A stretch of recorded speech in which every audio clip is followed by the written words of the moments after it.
I lived in the Maryland, Montgomery County area for quite a while, and I was originally an aerospace engineer working with RCA and Goddard and Fairchild Hillard in satellites and so forth.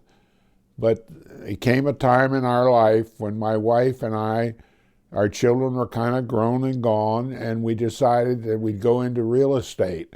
And she got her license, and I decided to go with her and get my license at the same time to help her out on the weekends. Well, it mushroomed into a great career for both of us. We went later on as a team and selling ourselves as a team, and people liked that because they were getting two for the price of one. We started out in a small operation, a Newman company, and we just three or four of us in there, and we started selling houses to young people who were moving into the area.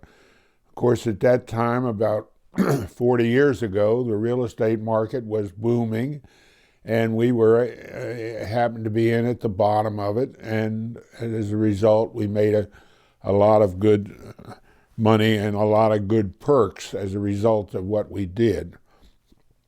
So it happened that if you were in the upper echelon of the sales force, you would get a lot of perks, such as free travel to places like Hawaii and conventions and all over the area. And I worked myself up to where I was number 3 lister in the Montgomery County Board of Realtors, which had about 6,000 realtors in there at the time. And my claim to fame was, if you were a lister, then you made the money, because the lister has the right to put his name out in front of the property, and people show the property that he has listed, and then they sell the property maybe, but he ends up getting a commission irrespective, so he's got 6,000 agents working for him, and he can put his time into going around and getting listings. And one of the ways we do that is I do a lot of the legwork, and she do a lot of the office work and computers. And we were just getting into computers, and we utilized those to the fullest extent. And we had mailings that we'd mail out. And if we had a house that sold in a typical block, we would put mailings to people on either side of that listing and mail them and tell them that we sold that house. Even though we may not have sold that house, we as the lister had the right to advertise and put our sign out in front of it. So it was a great vehicle to get the neighbors into the act and be able to get their listings when they come up.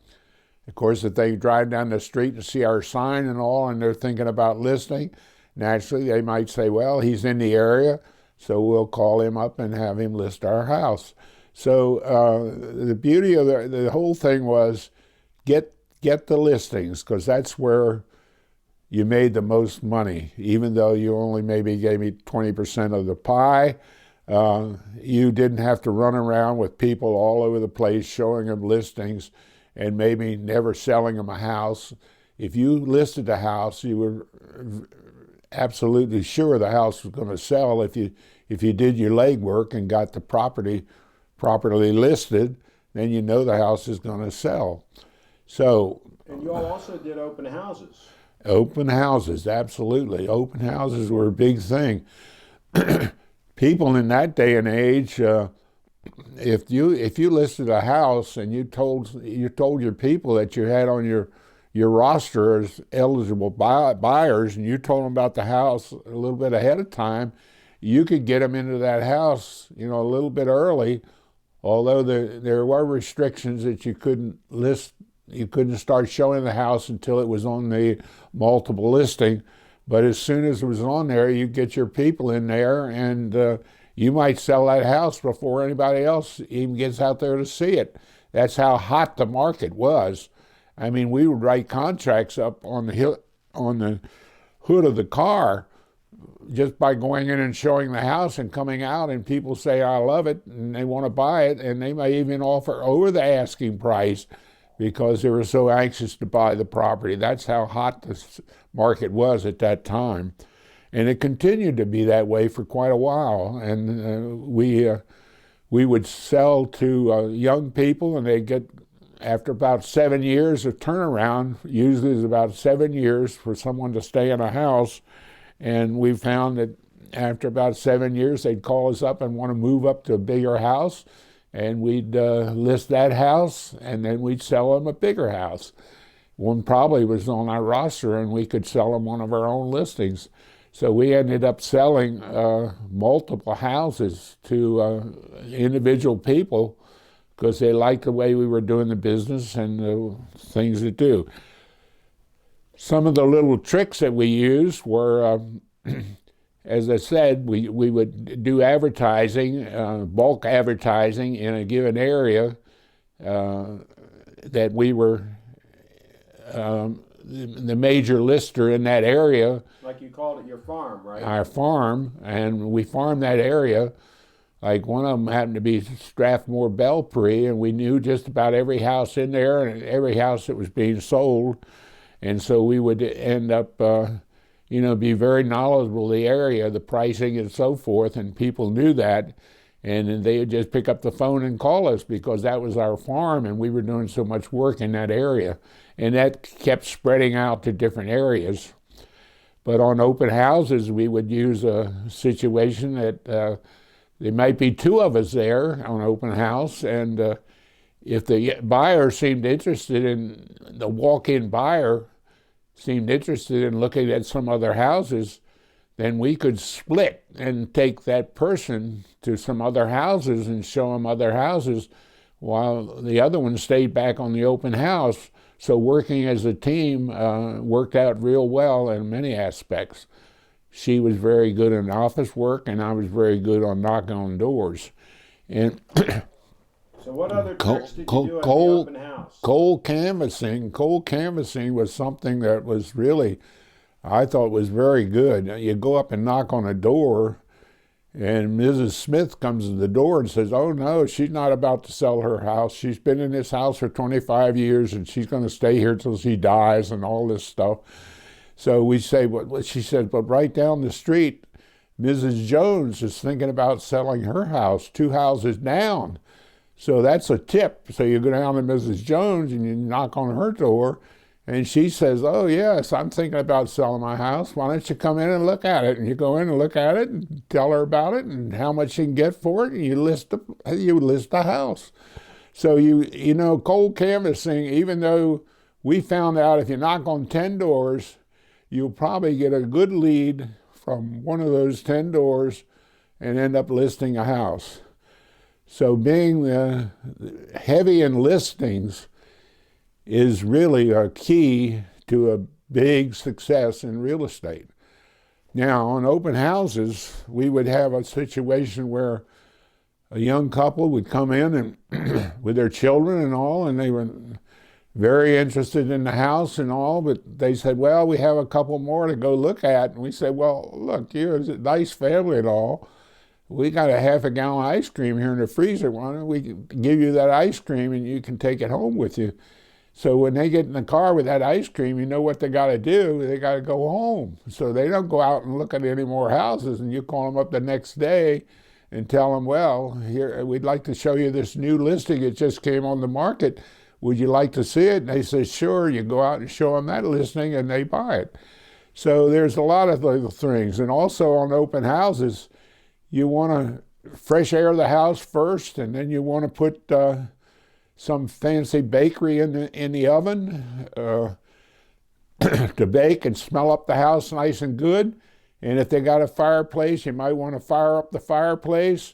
And sometimes we'd even fire up the fireplace when we're in the summertime, and people come in and say, what in the world?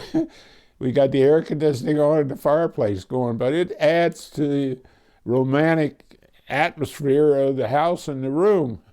So people relate to that burning fireplace, even though it's in the middle of the summertime. So we would use those kind of things, and the main thing is having some little hors d'oeuvres there for them to eat, and linger a while and let them, if another party comes into the house and there's two of us there, then one of us can take one party and the other one can take the other party, and stick with them and answer their questions and show them all about the property and all. So it worked out real well, because I was off on Saturday and Sunday, so I worked. That was our busy days. There are some problems with real estate, is that you end up having to work on Saturdays and Sundays when everyone else is off, but you got a lot of time during the week. So talk about your handouts, your pens and your screwdrivers. Oh yes, we had pens and screwdrivers with our names on them, and we would give them a screwdriver, and some of those people, screwdrivers are much better than pins, because pins, once they ran out, they threw them away. But the screwdrivers, some of them would hold them for 10 or 15 years, and you go by and see them, and they show you their screwdriver, they still got it, using it. And when I was in open houses, a lot of the doorknobs and all were always loose. And I would take my little screwdriver and run around when no one's coming in and tighten up the doorknobs and all. And the principal would come back and say, "Hey, I noticed the doorknobs are all nice and tight." And I'd say, "Yeah, well, that's a little bit of thing we do for you. Fix it while we were waiting here." So they would pick up on those little things that we would do and help them out in selling the house, and suggesting making the house as bright as you can, absolutely bright, because you up all the lights, wattage in all the bulbs, and pull the drapes back and let the light in the windows, and a bright house. And if there's a dark room, have them paint it white, off-white or something. You gotta keep it white.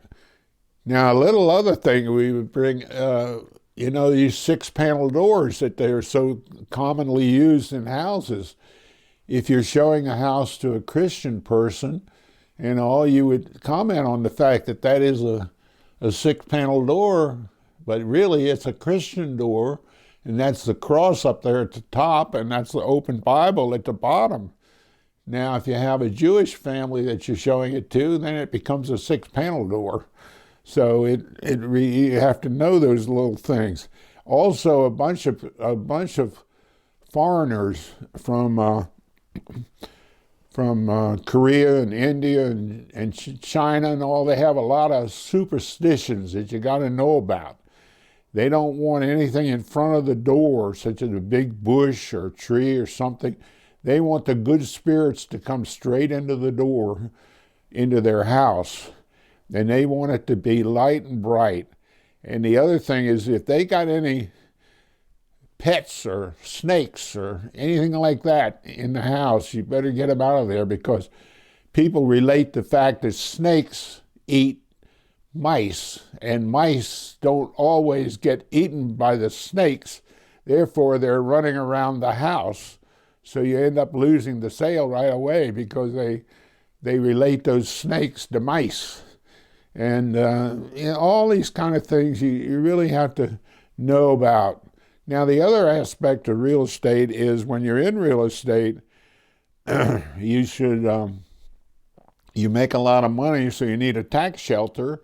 And what you do is you start buying rental properties. And rental properties are properties that you can assume a loan on, such as a VA loan when we were working it, and then pay the difference between the loan and the price of the house, and you would then have to just move in and start renting the house.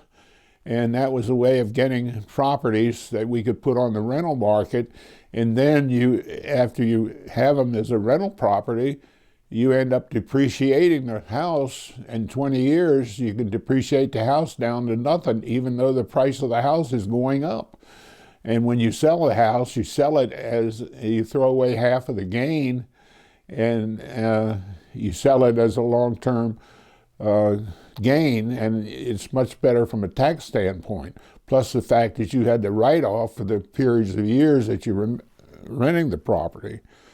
For example, we bought a property at $11,500, and we held it for 20 years, and we sold it for $145,000 in Connecticut Avenue Park, a brick rambler, 3 bedrooms, 1 bath.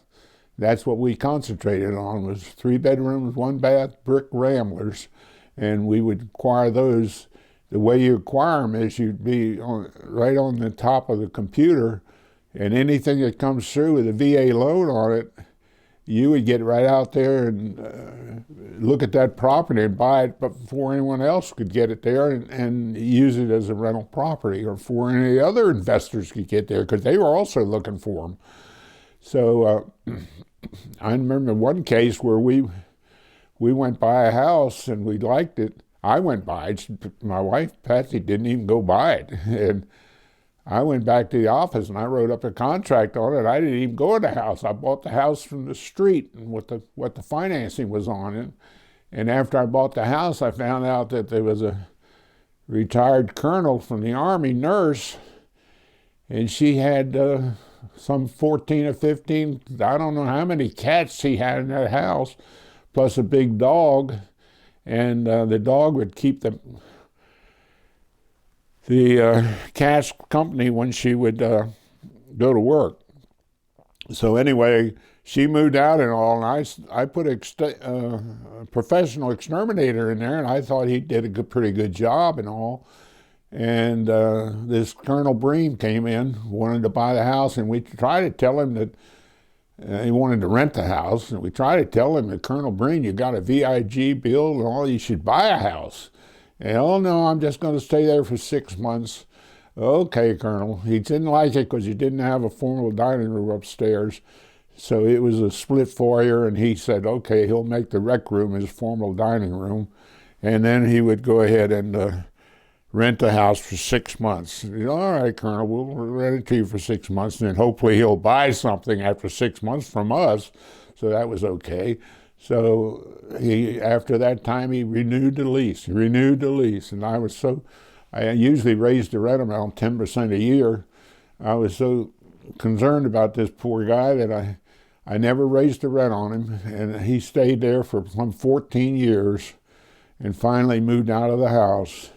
And he says, Mr. Shipp, you never told me that there were all those cats in there, and I had to have the guy come out and clean out the hair in the ducts and all from the cat hair. I said, well, gee whiz, I thought the exterminator would take care of all that. And he said, no, well, it was good. We had a good family living there, and the family workroom, the dining room in the downstairs worked out good, and it was a good deal. Now, you also did a lot of work on the rental properties, too. Oh, yeah. Of course, you have to rent. That's why a lot of people stay away from them. But, you know, if you got a brick rambler, you may have to put a roof on it. And one of the tricks you can do there is you can put a half a roof on it, and that's called a repair. If you put a whole roof on it, it's called a capital improvement. So you can write it off differently, whether it's a repair. So if you have to put a new washer and dryer in a rental property, so you put it in there and you write it off as a expense against your rent and all. So, and you're writing off the property. So the final net work is that you make a lot of money. My little thumbnail sketches used to be, at that time, you could make maybe 3 or 4% in the bank. You could play the stock market if you're really good and make 12%. If you bought second trust loans, which we bought a lot of, and that was part of our sales promotion, if we found a house that a person liked that had an assumable loan on it, but the gap between the assumable and the sales price was too much, we would put a second trust on the property. And the seller said, no, we don't want to hold the water. We don't want to hold a second trust. We want all our money out of the house. So we would step forward and buy the note at the settlement table, and we'd usually make around 18% or so on those second trust notes at that time. So that was a good investment for us, and it was a good sales tool to move the property. So we took that, and that made a much better deal for everybody concerned. The seller got his money. The buyer moved in with very little cash, and he had a second trust to pay on, but that was okay. He realized that, and he was making good money at that time, so that was fine. He had a house. That was his main objective, was to get a house with very little money down. And then I don't know what else I can say. We're going to talk about like raw land versus then the other thing, I didn't finish my little story. 18% on second trust notes, which is paper. Then if you figure out what you make on rental properties, you're making like 47% on rental properties on your money. If you high leverage them, which we're doing, we had very little of our money in the properties. We ended up was assuming the loan and then putting very little of our money in it. And the assumable loans were very reasonable rates. So. They can't do that now, though, can they? No, it's a different market now. Yeah. They've sort of stopped all that. But one thing you do have in this market that we didn't have, and you can utilize to the fullest, is this fancy thing here called an iPhone. Mm-hmm. And this is an iPhone 6S Plus. No, 7 Plus. 7S Plus. Yeah. Got 2 cameras on it, beautiful video, high definition. I can go into a home with this camera and go around and video the whole house and then put it on the internet and all the other medium type of places we have now. And you can show your properties so much better with very little effort on your part by using these various tools, videoing and so forth. Of course, it's wonderful because people can get in touch with you anytime, anywhere. When we started out, we were so new in the industry, and the phones were so rare. We paid $2,300 for a phone to go in my wife's car. She liked a Lincoln Town Car, and I had a Cadillac, because the customers always like to ride around in big cars, so that's impressive. The other thing is, you want to try to get the purchaser out of their car and into your car, because then you have control. If they're in their car saying, following you to the property and all, you want to get them in your car and get a conversation going and find out what their desires are, what their needs are. So the first thing you got to do is make sure you get them into your car, and having a big car is nice. They enjoy riding around in a Cadillac or Lincoln Town Car. So that was a little bit of even though they burned a lot of gas and all, that was part of the trade. You had to have it. And of course you wrote that off too, because that was the expense of your business. Now, you didn't talk about raw land. Oh, raw land. If you buy the side of a mountain, that's raw land, and that goes up about 20% a year at that time, and I think it's pretty well. They don't make land anymore, so land becomes scarce, and the price of land goes up.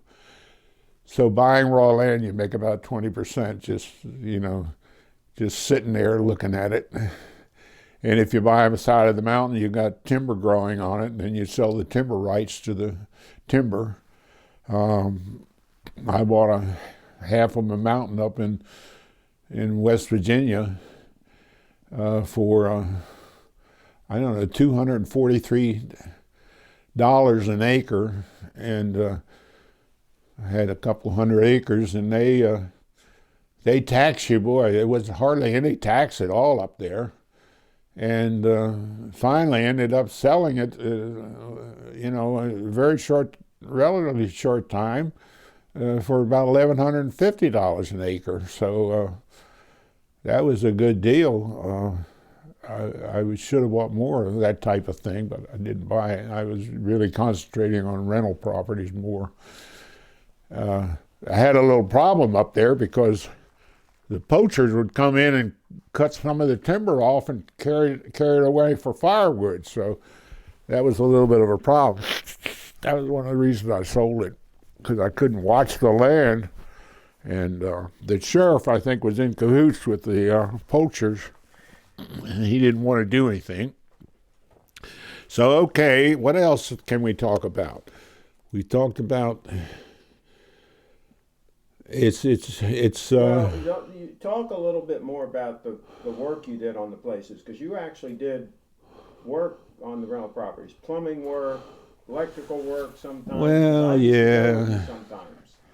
Yeah, we would have to do that. You have to do, that's right. To get 47% return on your money, you're going to have to do a little work. And if you farm it out to an agency to take care of it, they'll just call up the plumber, and the plumber will go out there for $75 and replaces the faucets, washers in the faucet, and you can write that off and all, but that's still expensive. You can go out there yourself and replace the washers in the thing and do it, as a handyman, and do that. I mean, that's part of your off-time jobs to do that. And you have to expect the fact that rental people do expect the landlord to do this, that, and the other. And you might want to set them straight that, this is your house, and you can change the shrubbery in the front if you want. You can repaint it and all. We'll pay for the paint and so forth. But you want to let them know that it's their property, and they're a little bit required to take care of it, not pick up the phone and call you every time they want something done. So if they're knowledgeable about what the rental market is and all, they'll play along with you. And I've had some rentals where they just did everything. I mean, I never heard from them, but others you'd hear from. So that's part of the game. All right, so let them know how they get in touch with you. Get in touch with me. They don't get in touch with me now. CraigShipp.com, right? Okay, CraigShipp.com, right. And they got a whole bunch of pictures up there. Traveled all over the world, thanks to all the money we made in real estate. Oh, that's something else I might point out. Someone pointed out to me that if you want to make money, you got to be in a place where big money is transferring. And that's real estate. Big money is in housing. Big money's in banks, where the money is flowing in and out. Big money's in doctors, although it's not as, because they have a lot of write-offs and all, but they go to school and they pay dearly for that education too.